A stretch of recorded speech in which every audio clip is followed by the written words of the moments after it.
Welcome to the Rare History Channel. 10 interesting facts about George Washington. George Washington is perhaps one of the most influential figures in U.S. history. He was appointed as the commanding general of the Continental Army during the American Revolutionary War, and he served as the first president of the United States. You may think you are familiar with the life of this founding father, but how much do you really know about him? In this article, we are going to look at 10 interesting facts that you may not know about the first president of the United States. Fact number 1. Washington was mostly self-taught. The first president of the United States was a decently educated man. Shortly after the death of his father in 1743, when Washington was just 11 years old, his formal education too came to an end. Nevertheless, Washington had a sincere interest in learning, which would lead him to read and learn, hoping to become a more educated man all throughout his life. Number 2. Washington did not have wooden teeth. No, George Washington did not have wooden teeth. A fact that may seem to be common knowledge is in reality not true. Washington's denture was mostly made out of ivory, brass, and even human teeth pulled from the poor and others from those enslaved to Washington. All throughout his life, Washington suffered from teeth problems, going as far as having only one tooth left during his inauguration. Number 3. Washington fell in love with the wife of one of his best friends. Washington had become a recurring face within the Fairfax family. After the death of his father, William Fairfax became a fatherly figure to Washington, and his son, George, became one of Washington's closest friends. George Fairfax's wife, Sally, had introduced Washington to the wealthy and powerful world of the elite, guiding him through all the nuisances. Washington would fall and eventually reveal his love to Sally, although he would go on to marry his fiancée, Martha Custis. It is not known whether Washington and Sally Fairfax had any romantic relationship. Number 4. Washington had an interesting relationship with religion. The man responsible for the famous ending phrase of the presidential oath, "So help me God," had a complicated yet interesting relationship with religion.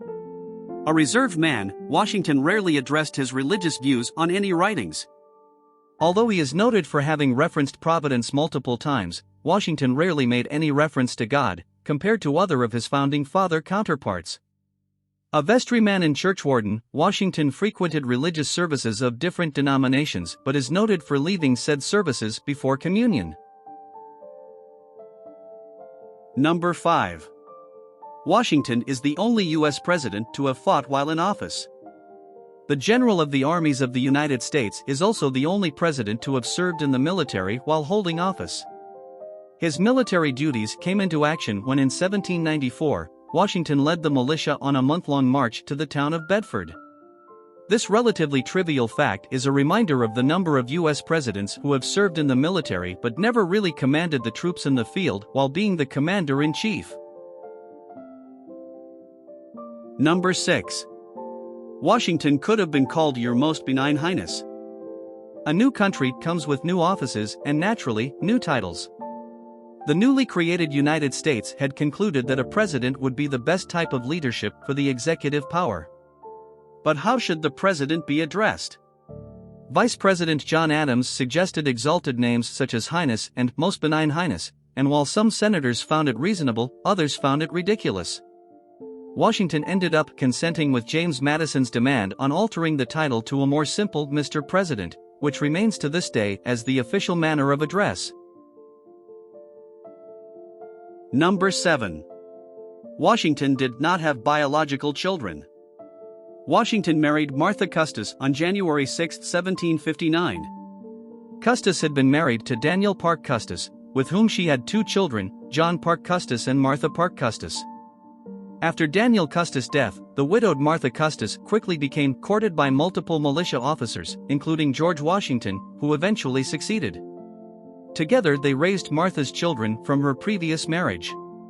It is rumored that both Washington and his wife were unable to have children, as Washington may have had trouble after having contracted smallpox and Martha having had similar trouble after measles. Number 8. Washington loved his dogs. The commander-in-chief would also enjoy commanding his many hunting dogs. He is known to have bred many hunting hounds and keeping some 30 dogs. Washington is considered to be the father of the American foxhound, a dog breed resulting from Washington's constant breeding hobby. In addition to loving his dogs, Washington enjoyed a life full with many other animals, some of which he was also dedicated to breeding. Number 9. Washington was first a surveyor. Before any military career, George Washington first became a surveyor for the frontier county of Culpeper in Virginia. At the age of 16, Washington had acquired sufficient skills in land surveying after participating on an expedition with William Fairfax, his older brother's father-in-law. Washington later received a surveying license from the College of William and Mary and would be appointed to Culpeper by Fairfax. Number 10. Washington was a sick man. Up until the moment of his death, Washington had always been a very sick man, having probably suffered from all kinds of ailments, including but not limited to tuberculosis, dysentery, and the aforementioned smallpox. Washington would develop epiglottitis in his final days, for which he would be treated with what was then a common procedure, bloodletting. It is unknown to what extent did the bloodletting affect Washington, nevertheless, he would not survive past it.